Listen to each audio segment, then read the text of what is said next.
The Apostle Paul had an understudy. His name was Timothy. Timothy followed Paul, learned from Paul, and modeled his ministry based on Paul's instructions.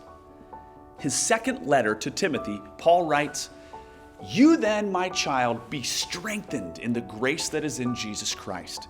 And what you have heard from me in the presence of many witnesses, entrust to faithful men who will be able to teach others also." This passage is found in 2 Timothy 2:2. I think of this as kind of a multiplication passage. 2:2:2. 2 Timothy 2:2. Paul says, what you've heard me say in front of others, now you tell to others who will be able to tell others as well. We have an unprecedented opportunity to begin leadership development with a few select kids in our small groups. This is not a form of favoritism.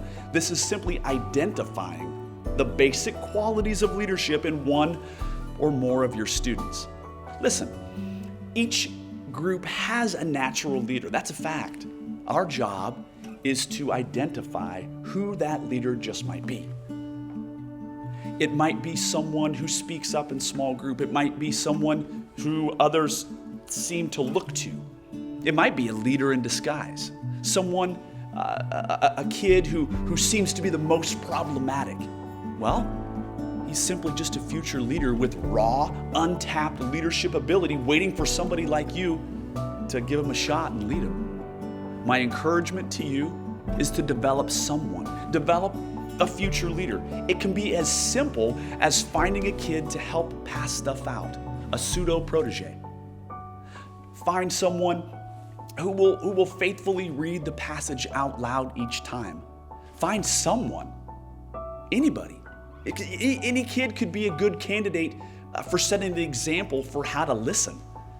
Over the years, I've often pulled aside a kid or two who's been causing difficulties in my group, and I share with them, hey, clearly you're a leader. The question is, which way are you going to lead? Will you lead for good, or will you lead for bad?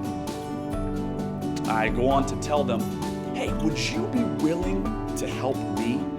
You see, I need you to be a part of my team. Now, at that moment, we have just begun the basic fundamentals for spiritual multiplication.